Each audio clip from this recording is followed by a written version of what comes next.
Hello Fantasy Managers, welcome to FPL Team Talk. In this video we're going to have a look at possible wildcard. We've come up with a draft of what you could use your money on, so we'll take a look in a minute. Let's have a look. First of all, we thought, what are the reasons mainly for doing a wildcard at this time? This is a very popular time to do a wildcard. You've got the international break, we've had 3 weeks of having a look at the existing players, how they're getting on, new players that come in that we didn't consider before. Obviously the transfer window's taking place now as well. At time of recording there's about an hour and a bit left until the deadline window goes, so things could even change after that. So fixtures also swinging for some teams will prompt some wildcards. We know Aston Villa's fixtures for the first 3 games were really good, now they become much harder. We know there's around the corner a fixture swing for Chelsea, not going to go into that. Teams like Leeds, Everton, Wolves, they all have really good fixture runs coming up. So you might either be in a position where you want to take some hits to get some of the players you want in, or is it better to do a wild card? This is potential. I can't answer that question for you. I'm in the same dilemma. Do I take a wild card? I'm swaying at the moment to perhaps not. I think, to keep my team with a couple of, maybe taking a 4-point hit. We'll look at that maybe next week, but until I think dust has settled. But it may be that you're just not happy with your side. It may be that there's so many more premium players coming out there. I mean, we're looking at the likes of Kane now starting. Lukaku's come in after game week 1. We now obviously got CR9 coming in. De Bruyne's not even started a game yet. We've still got the likes of Salah, Trent, all these premium players. How do you fit them all in? Who do you want? How do you position your side to maybe change between the two of them? Wildcard sometimes is the answer, and a few budget players have obviously risen their head and put their heads above the parapet, so we can see who they are now. You might want to move to some of those. So this is our wildcard draft. Let's take a look at it, guys. I hope you're going to enjoy this video. Don't forget to give it a like. Let's have a look. In goal, not really changed. We've gone for Sanchez still. He's got good fixtures. He's 4.5. He's one of the cheapest goalkeepers out there. Brighton defence still remains good. Their XG still remains low in terms of conceding goals. Steele's the backup keeper, so I don't want to move from that. I know if something happens to Sanchez, Steele's going to take his place, so I'm comfortable with that. In defence then, looking at, first of all, Davinson Sanchez. He comes with a caveat. He's a cheap way into that Tottenham defence that has been absolutely rock solid. I mean, considering they've had some fairly tough fixtures. I mean, that opening day game against Manchester City, they still kept their clean sheet. They're tight. They're not scoring a lot of goals. But they are, Sanchez is quite a cheap way into that. He looks fairly certain at the moment. My only sort of caveat to that is that Romero comes in, £40 million. He's not going to be on the bench, you wouldn't have thought. They've also bolstered with the signing Emerson. So who comes out of that team into the centre-back to allow for Romero to come in? Is it Sanchez? Is it Dyer? Not sure. One to keep an eye on. So if I did trigger that wild card, he'd be one I'll be looking closely at the press conference of Nuno to see when is it, if Romero comes in, who does he replace? Ben White I've had from the start. I think Arsenal's fixtures are really good. They had a horrendous start to the season, as we know. But that's something that can't be maintained. They're not another side that's going to get relegated. They're going to obviously do quite well. They've got home to Norwich. I think Ben White is still quite a really cheap price to get into that Arsenal defence. I've got no issues with him. The only other one may be Tierney, but it's just too expensive for me. I want to pinch those pennies to use elsewhere. Trent is the premium defender. I'm not going to go into too much detail. We know how good he is, how offensive he is. He's picking up bonus points even when he doesn't keep a clean sheet or even gets a goal return. So he's just, if nothing else, on those bonus points, absolutely just keeps racking them up. Out of 3 games, he's got 3 and 2, 5 bonus points in the 3 games so far. He's just been phenomenal. Christensen at the moment, he's played all 3 games. Again, he is a rotation worry, but I don't think there's anyone in that Chelsea defence that is not going to be a rotation worry. He's played all 3 games so far. For £5 million, I do want someone in that Chelsea defence. It could be that for the next 3 weeks, he doesn't play an active part. If I can bench him away at Manchester City, for instance, that might be the case. But I do want longer term a Chelsea defender in there. I just think they're so good. If I can find a way in, I've got to have it. He, again, I think he'll play 8 out of 10. He will get benched, as along with everyone in that Chelsea defence. At some point, I'm just going to have to accept that risk if I want a Chelsea player. Maybe the only option, again, a bit more expensive, Reece James, right back. Hudson-Odoi seems to be out of favour, possibly going out on loan somewhere, don't know yet.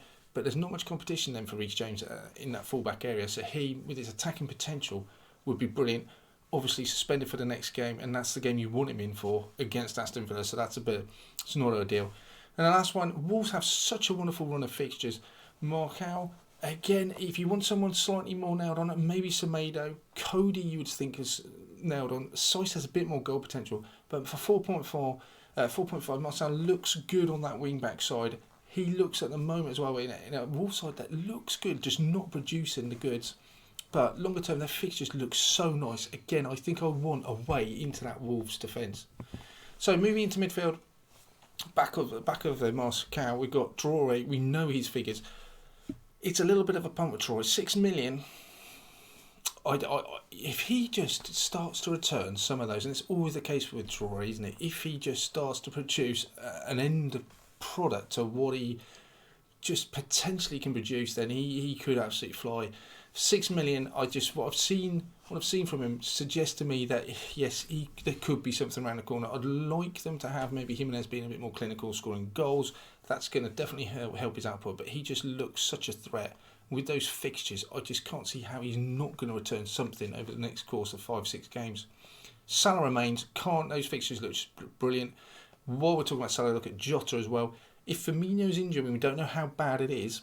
He's out for a few weeks. Jota nailed in up front playing for Liverpool with their fixtures. Looks just too good to be true. I can't ignore him.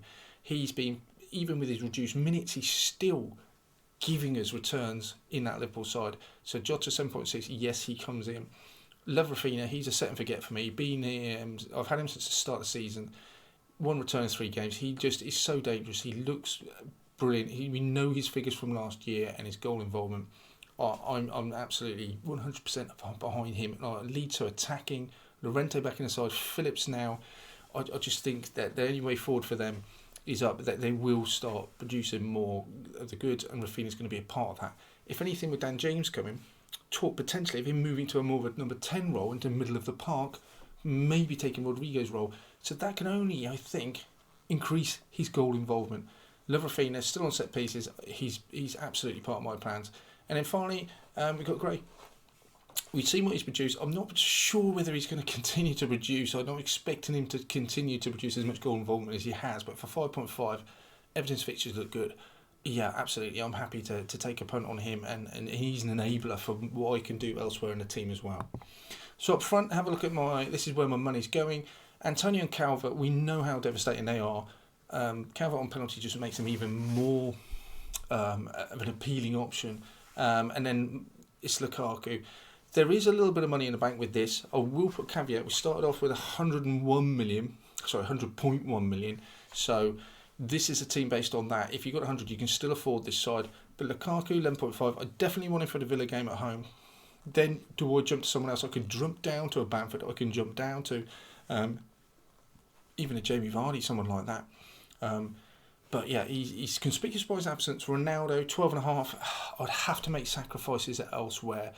That's what we'd have to do. You could pull Antonio down to someone like an Armstrong to get Ronaldo if you wanted to.